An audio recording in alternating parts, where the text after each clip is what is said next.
Hello welcome back. നമ്മളിന്ന് നോക്കാൻ പോകുന്നത് ഒരു EMIs നമ്മുടെ സ്റ്റോറിൽ നിന്ന്, നമ്മുടെ മോട്ടോഹോക്ക് സ്റ്റോറിൽ നിന്ന് EMIs എങ്ങനെ പർച്ചേസ് ചെയ്യാമെന്നാണ് നമ്മൾ നോക്കാൻ പോകുന്നത്.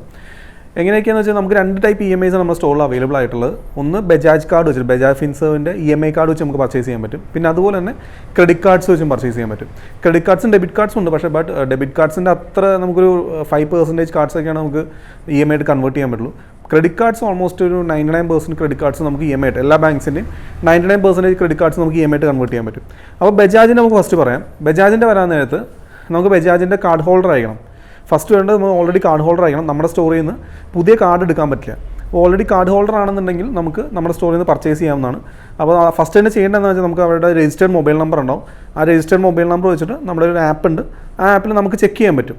ഞങ്ങളുടെ സ്റ്റോറിൽ ഞങ്ങളുടെ സ്റ്റാഫിന് ഞങ്ങൾക്ക് ചെക്ക് ചെയ്യാൻ പറ്റും. അതിനകത്ത് ചെക്ക് ചെയ്യുമ്പോൾ നമുക്ക് അലൗഡ് ആണെന്നുണ്ടെങ്കിൽ അതിനകത്ത് അലൗഡ് എന്ന് കാണിക്കും, അല്ലാന്നുണ്ടെങ്കിൽ നോട്ട് അലൗഡ് എന്ന് കാണിക്കും നമുക്ക്. അപ്പോൾ അങ്ങനെ അലൗഡ് ആണെന്നുണ്ടെങ്കിൽ നമുക്ക് ആ കാർഡിന് എത്ര ബാലൻസ് ഉണ്ടോ, നമുക്ക് ലൈക്ക് ഇപ്പോൾ കസ്റ്റമർ പർച്ചേസ് ചെയ്യേണ്ടത് 50,000 ആണെന്നുണ്ടെങ്കിൽ 50,000 ബാലൻസ് ഉണ്ടെങ്കിൽ നമുക്ക് ആ എമൗണ്ട് ഫുള്ളായിട്ട് പർച്ചേസ് ചെയ്യാം.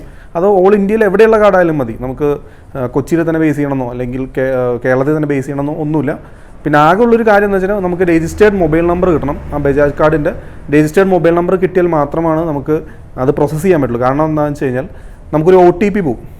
നമുക്കിപ്പോൾ ഇത് പ്രോസസ്സ് ചെയ്യാൻ നേരത്ത് ഒരു OTP നമ്പർ പോകും ആ രജിസ്റ്റേർഡ് മൊബൈൽ നമ്പറിലേക്ക്. ആ OTP നമ്പർ നമ്മൾ ടൈപ്പ് ചെയ്ത് കൊടുത്താൽ മാത്രമാണ് നമുക്ക് ആ ഒരു ലോൺ സാങ്ഷൻ ആവുള്ളൂ. അതാണ് ഒരു ആകെയുള്ള പ്രൊസീജിയർ വരുന്നത്.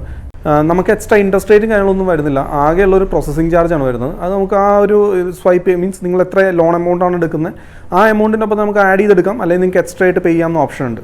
അതുപോലെ തന്നെ നമുക്ക് എക്സ്ട്രാ പ്രോസസ്സിംഗ് ചാർജ് വരുന്നത് ഇപ്പോൾ വരുന്ന 8 to 11% ആണ് പ്രോസസ്സിംഗ് ചാർജ് വരുന്നത്. അത് നമുക്ക് മന്ത്സ് അനുസരിച്ച് ചേഞ്ച് ആവും.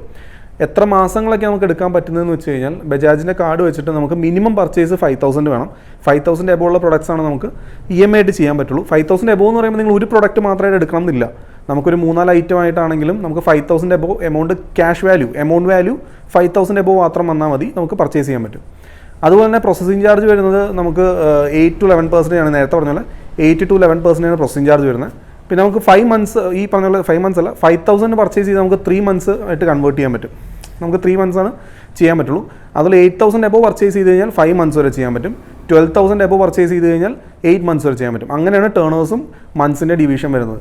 അപ്പോൾ നമുക്കൊരിക്കലും 5,000 എടുത്തിട്ട് 5 മന്ത്സിലേക്കോ 8 മന്ത്സിലേക്കോ ചെയ്യാൻ പറ്റില്ല. അതിൻ്റെ ആ ഒരു സ്ലാബ് വരുന്നത് ഡിഫറൻ്റ് ആണ്.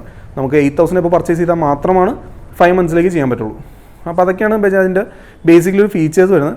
അപ്പോൾ നിങ്ങളുടെ കയ്യിൽ കാർഡ്സോ അല്ലെങ്കിൽ നിങ്ങളുടെ ഫ്രണ്ട്സിനോ കസിൻസിനോ ആർക്കാണെങ്കിലും ബജാജിൻ്റെ കാർഡ് ഹോൾഡേഴ്സ് ആണെന്നുണ്ടെങ്കിൽ നമുക്ക് സുഖമായിട്ട് ഈസിലി പർച്ചേസ് ചെയ്യാവുന്നുള്ളൂ. പിന്നെ ബുദ്ധിമുട്ടൊന്നും വരുന്നില്ല. നമുക്ക് ആ രജിസ്റ്റേർഡ് മൊബൈൽ നമ്പർ അല്ലെങ്കിൽ ബജാജിൻ്റെ ആ കാർഡ് നമ്പർ ഉണ്ടാവും. ആ കാർഡ് നമ്പർ തന്നു കഴിഞ്ഞാൽ നമുക്ക് ചെക്ക് ചെയ്യാം.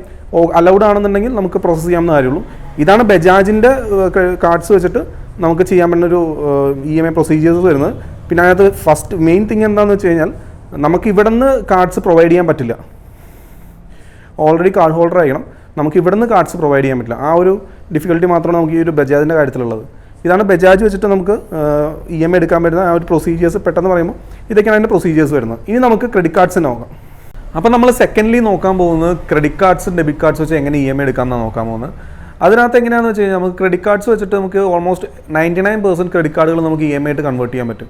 അതിന് ആകെ ആവശ്യം ഡോക്യുമെൻറ്റേഷൻ കാര്യങ്ങളൊന്നുമില്ല. നമുക്ക് ക്രെഡിറ്റ് കാർഡ്സ് കൊണ്ട് ജസ്റ്റ് നമ്മുടെ മെഷീനിൽ സ്വൈപ്പ് ചെയ്ത് കഴിഞ്ഞാൽ നമുക്ക് 3, 6, 9, 12 ഇത്രയും മന്ത്സിലേക്ക് നമുക്ക് കൺവേർട്ട് ചെയ്യാം. അത് മിനിമം പർച്ചേസ് 4,000, 5,000 ആണ് മിനിമം പർച്ചേസ് ഉള്ളൂ. അതിന് മേളിലേക്ക് എത്ര എടുത്താലും നമുക്ക് കൺവേർട്ട് ചെയ്യാമെന്നുള്ളൂ. നമുക്ക് ക്രെഡിറ്റ് കാർഡ് ബാലൻസ് ഉണ്ടായാൽ മതി, നമുക്ക് സ്റ്റോറിൽ തന്നെ കൺവേർട്ട് ചെയ്ത് നിങ്ങൾക്ക് തരാൻ പറ്റും. അതിൻ്റെ ഇൻട്രസ്റ്റ് റേറ്റ് വരുന്നത് ഡിഫറൻറ്റ് ബാങ്ക്സിനും ഡിഫറൻറ്റ് ഇൻട്രസ്റ്റ് റേറ്റ് ആണ്. ഓൾമോസ്റ്റ് ഒരു 9 to 16% ഇൻട്രസ്റ്റ് റേറ്റ് വരുന്നത്. പക്ഷേ 16% എന്ന് പറയുമ്പോൾ ഡിമിനിഷിംഗ് ആണ്. കാരണം എന്താ വെച്ച് കഴിഞ്ഞാൽ ഇപ്പോൾ ഒരു എക്സാമ്പിൾ പറഞ്ഞുതരാം.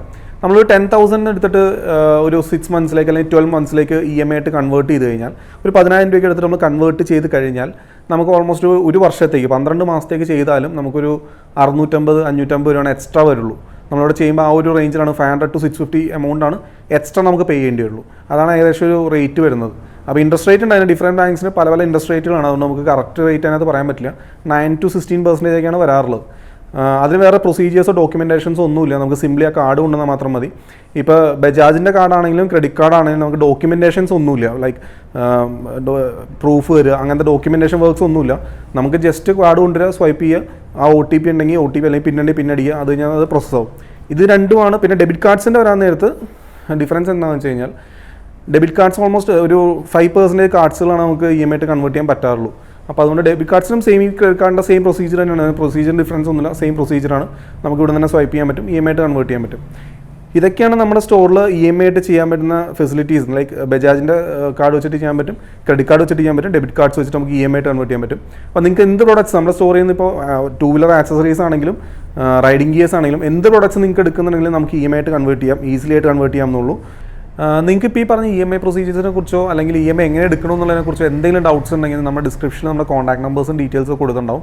അപ്പോൾ നിങ്ങൾക്ക് അതിൽ കോൺടാക്ട് ചെയ്യാം. നിങ്ങളുടെ കാർഡ്സ് ചെക്ക് ചെയ്യണമെങ്കിലും ബജാജിൻ്റെ കാർഡ് നമുക്ക് ചെക്ക് ചെയ്യാൻ പറ്റും, ക്രെഡിറ്റ് കാർഡ്സ് ചെക്ക് ചെയ്യാനുള്ള ഓപ്ഷൻ ഇല്ല. ബജാജിൻ്റെ കാർഡ്സ് നമുക്ക് ചെക്ക് ചെയ്യാൻ പറ്റും. അപ്പോൾ ബജാജ് കാർഡ് നിങ്ങൾക്ക് ചെക്ക് ചെയ്യണമെന്നുണ്ടെങ്കിൽ അതിൻ്റെ രജിസ്റ്റേർഡ് മൊബൈൽ നമ്പറോ അല്ലെങ്കിൽ അതിൻ്റെ കാർഡ് നമ്പറോ കൊടുത്തു കഴിഞ്ഞാൽ നമ്മുടെ വാട്സപ്പ് നമ്പർ ഉണ്ടാവും ഡിസ്ക്രിപ്ഷനിൽ. അതിലേക്ക് നമുക്ക് വാട്സപ്പ് ചെയ്ത് നമുക്ക് അതിൽ ചെക്ക് ചെയ്തിട്ട് നിങ്ങൾക്ക് അതിൻ്റെ അവൈലബിലിറ്റി സാങ്ഷൻ ആണോ, ലൈക്ക് അലൗഡ് ആണോ നോട്ട് അലൗഡ് ആണോ എന്നുള്ളത് നിങ്ങൾക്ക് ഇൻഫോം ചെയ്യാൻ പറ്റും. അപ്പോൾ നമ്മുടെ ഡിസ്ക്രിപ്ഷനിൽ കോൺടാക്ട് ഡീറ്റെയിൽസും ഉണ്ടാവും, നമ്മുടെ ഇൻസ്റ്റാ ലിങ്കും കാര്യങ്ങളൊക്കെ ഉണ്ടാവും. നിങ്ങൾക്ക് അത് ഫോളോ ചെയ്യാം. നമ്മുടെ ബാക്കിയുള്ള അപ്ഡേറ്റ്സും കാര്യങ്ങളെല്ലാം അതിനകത്തുണ്ടാവും. അപ്പോൾ താങ്ക്സ് ഫോർ വാച്ചിങ്.